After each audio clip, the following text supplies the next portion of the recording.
help me out here. How is it that the lowest rated, poorly received, and almost unanimously disliked entry into the Conjuring universe has managed to spawn its own sequel? How is that? Here comes the money. Here we go. Money talk. Here comes the money. Money, money, money, money. Dollar, dollar. Dollar, dollar.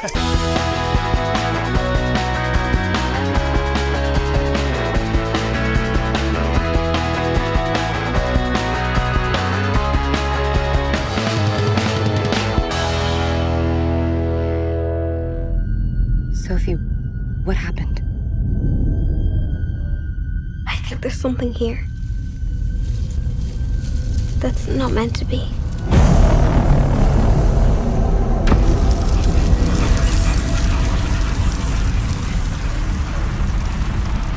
What did you see?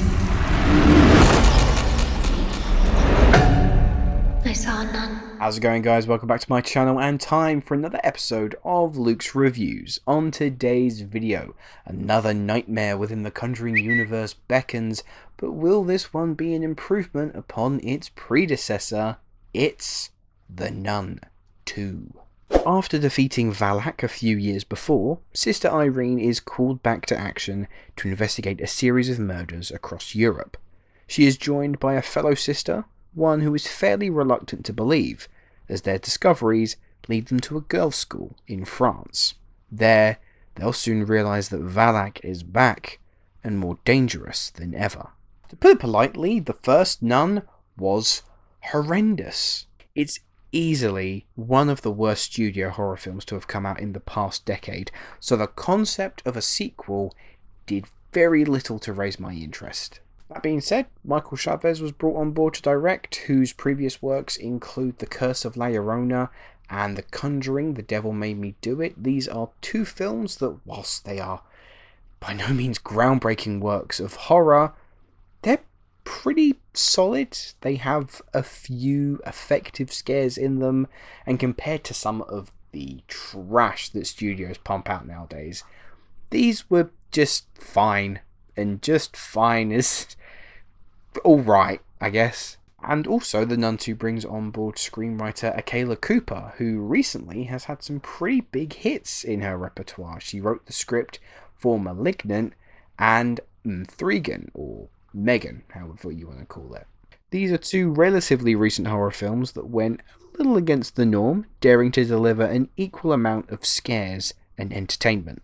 So to see what Chaves and Cooper were going to bring to the Nun II had me mildly curious at best.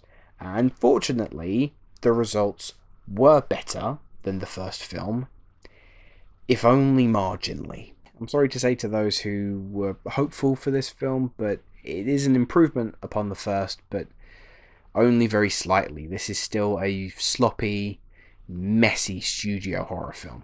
What the movie does best primarily comes down to Chaves' talent as a director.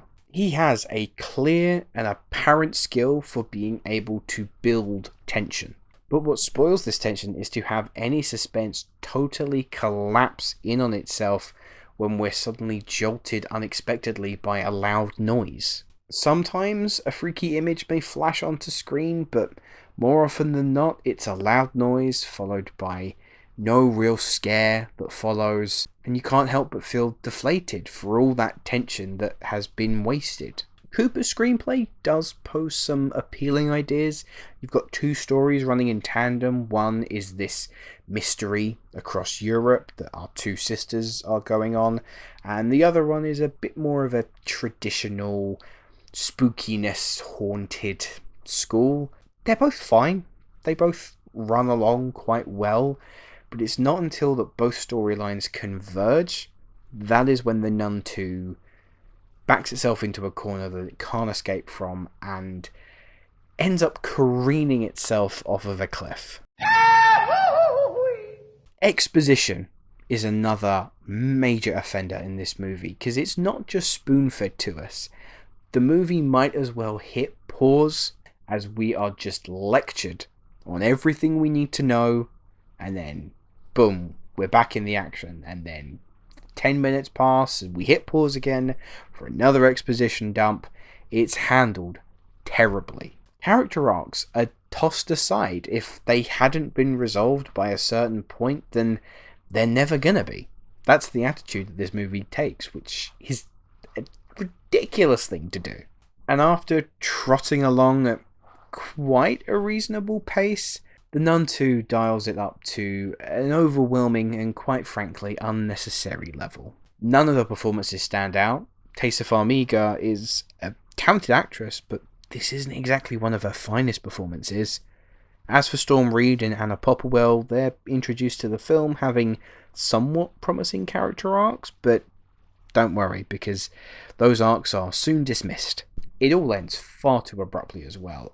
Look, I'm not saying that the canon of the Conjuring universe is as religiously followed as something like Star Wars or the MCU, but the way in which this movie ends just left me scratching my head as to how it all ties together.